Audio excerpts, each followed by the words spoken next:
What's up everybody? Today I'm going to share with you a cool purple and gold minnow pattern. This has been highly effective for me. It's quickly become one of my favorite jigs. So let's get started. So we're going to be using a minnow head. This is a 1/16 ounce minnow head that I've powder painted with ProTech Disco Gold, and I put a little eye on there. I'm going to use a black UTC Ultra thread, start that behind the head and take it down to the point of the hook. And for the tail, we're going to be using a single yellow marabou feather. We're just going to straighten the ends of the feather and put it next to the jig so we can get the right length. On this one, we want the length to be about the length of the hook. So you can pinch that down on the hook shank and start wrapping that. Give it some good tight wraps so that the feather doesn't turn. We want it to stay in place. And now we're going to wrap our thread up to the head. Again, keep the turns really tight. You could use a more gold color marabou for this to match the head, but I really like the yellow. It helps it stand out a little more and it looks fantastic.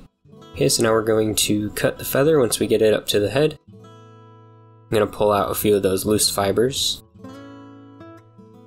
And now we're going to tie that down to clean it up. Bring the thread back down to where we tied in the tail. For the body, I'm going to be using a purple tinsel chenille. It's sort of a cactus chenille. So we're just going to take that chenille and tie it down. Make sure the tag end is tied up to the head. If you do it this way, you don't have to cut anything off until the end.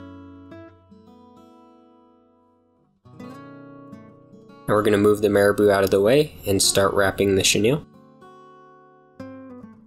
We want nice tight wraps that are even and make sure each wrap is pressed against the last. If you twist the chenille up a little bit, it helps the fibers stick up rather than be tied down by the following wrap. That's just a little tip here. And we're just going to keep turning this all the way up to the head. Make sure you keep it tight, and if it slips you can always go back.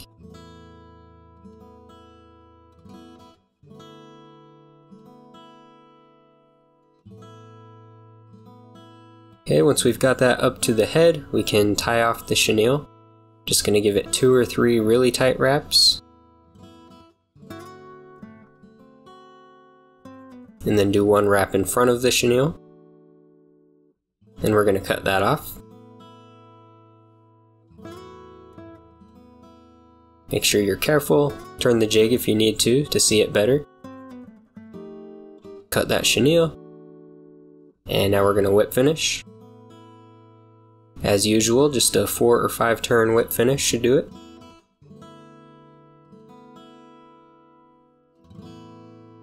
Then we're going to cut our thread. And that's it, the purple and gold minnow. It's very visible. The gold gives it a really reflective head so it can be seen very well in the sun. The yellow helps it stand out from the gold, and the purple just drives the crappie crazy. Alright, I'll get it wet so we can see what it looks like. There we go, you can see it has a nice baitfish shape. The chenille makes it look a little bit buggy, which is really cool. And you can see those blue reflective fibers in the chenille. Like I said, this is a highly effective jig pattern. Tie some up for yourself and see how it fishes. Thank you so much for watching. If you enjoyed the video, make sure to like and consider subscribing.